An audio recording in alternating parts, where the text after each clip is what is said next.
Hi, Reigan. Welcome to Minnesota. Hi, thank you. Obviously, you were in such a defensive system with Kara. How has that kind of helped you with this transition? There's always going to be that transition and that jump, but just coming from a program, there was such that emphasis, and there is one here with Minnesota as well.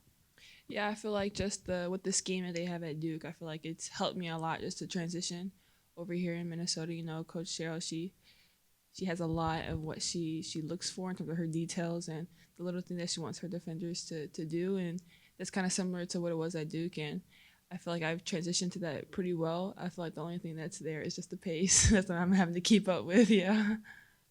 You were part of a pretty special turnaround at Duke. You know, Kara mentioned that for the ACC tournament when she got there, Duke was bottom of the barrel, and then you guys are cutting the nets down in Greensboro. Just how special was it for your 3 years there to kind of culminate in that fashion at the ACC tournament? Oh no, it was super special. I think with Kara's team when she first got there, I don't think they opted out of the season that COVID year.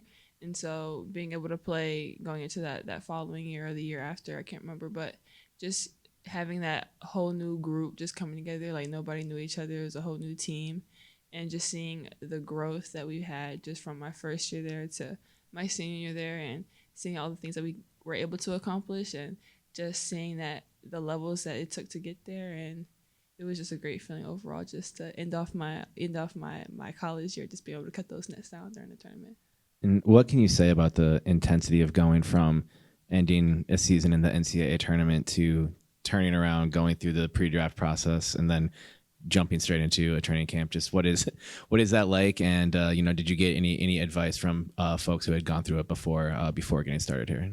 Oh yeah, so after the tournament, ultimately, I took my rest, and maybe it was a little bit too long of a rest because I know going into the pre-draft and just going into training camp stuff, the pace was the main thing that I was needed to stay focused on, and ultimately I'm still just trying to keep up with the pace here. We're around so many athletic and physical girls here, so just being able to stay with that, I really had to continue, which I'm continuing to work on as well.